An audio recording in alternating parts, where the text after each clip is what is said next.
Hello everyone, চলো আজকে দেখাই কিভাবে আমরা মেহেন্দি দিয়ে ফিগার এঁকে থাকি, যেটাকে আমরা বলি ফিগার মেহেন্দি। স্ট্রাকচারটা আমি আগেই করে নিয়েছিলাম। আজকে আমি একটু বোকামি করে ফেলেছি, ফোনটাকে স্ট্যান্ডে সেট না করে ইচ্ছে হলো আজকে বাঁ হাতে ফোনটা ধরে ডান হাত দিয়ে কাজ করি। জানি একটু বোকামি করে ফেললাম, তবুও হয়ে যখন গেছে কি আর করার। এখন শেডিংয়ের কাজ চলছে। প্রথমে আমরা স্ট্রাকচার আঁকবো, তারপরে আমরা শেডিং করব। ফিগার মেহেন্দির ক্ষেত্রে শেডিং খুবই ইম্পর্ট্যান্ট একটা পার্ট। এই শেডিংয়ের মাধ্যমে কিন্তু কোথাও হালকা, কোথাও গাঢ়, অর্থাৎ কোথাও আলো এবং কোথাও অন্ধকার বোঝানো হয়। কাজটা আমি করছি অর্গানিক মেহেন্দিতে। আর সত্যি বলতে অর্গানিক মেহেন্দিতে কাজ করার পরে আমার জানি না কেন বাজার চলতি কোনো মেহেন্দি আর ইউজ করতে ভালো লাগে না। এটা টোটালি আমার পার্সোনাল অভিমত যে অর্গানিকের কাজটা যতটা বেশি সূক্ষ্ম হয়, বাজার চলতি মেহেন্দি দিয়ে অতটা বেশি সূক্ষ্ম কাজ করা একটু টাফ। আর অর্গানিক মেহেন্দি দিয়ে কাজ করাটা অনেকটা বেশি সহজ হয়, কারণ এই পেস্টগুলো যথেষ্ট পরিমাণে স্মুথ হয়।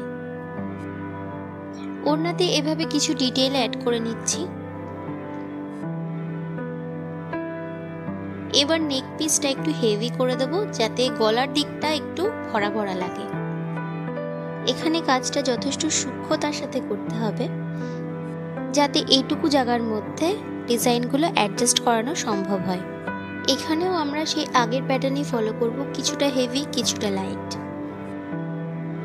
বোল্ড কাজ করার সময় অবশ্যই খেয়াল রাখতে হবে যেন বোল্ড করতে গিয়ে যে ডিজাইনটা আমি করেছি সেই ডিজাইনের মধ্যে যেন মেহেন্দি চলে না যায়। এখানে কিছু হাম্পস দিয়ে এই নেক পিসের ডিজাইনটা এখানে ফিনিশ করব।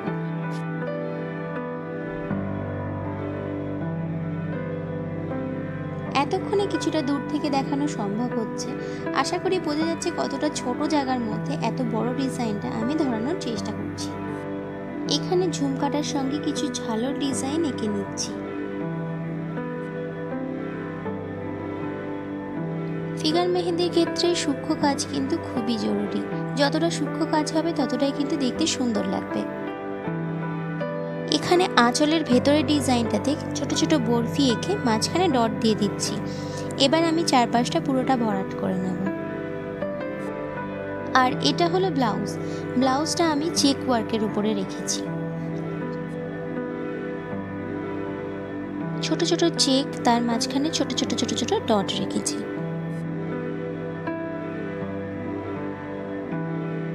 এবার আমার স্ট্রাকচার মোটামুটি রেডি হয়ে গেছে।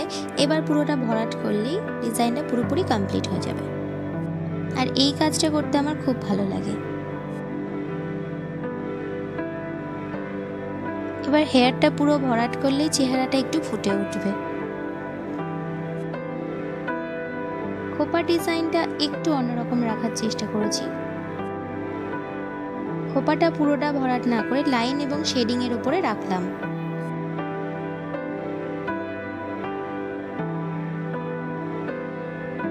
এবার পুরো ডিজাইনটাকে আউটলাইন করে পুরোটাই ভরাট করে দেবো।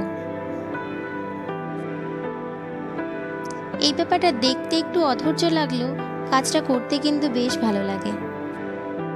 আমি যখনই ব্রাইডাল বুকিংয়ে যাই, আমি আমার স্টুডেন্টসদেরকে দিয়ে ঠিক এই কাজগুলোই করাই। আমি যাদেরকে আমাকে হেল্প করার জন্য নিয়ে যাচ্ছি তাদেরকে দিয়ে কিন্তু আমি ডিজাইন করাই না, তাদেরকে দিয়ে শুধুমাত্র আমি ভরাটগুলোই করাই। আর ডিজাইন আমি পুরোটাই নিজে করি।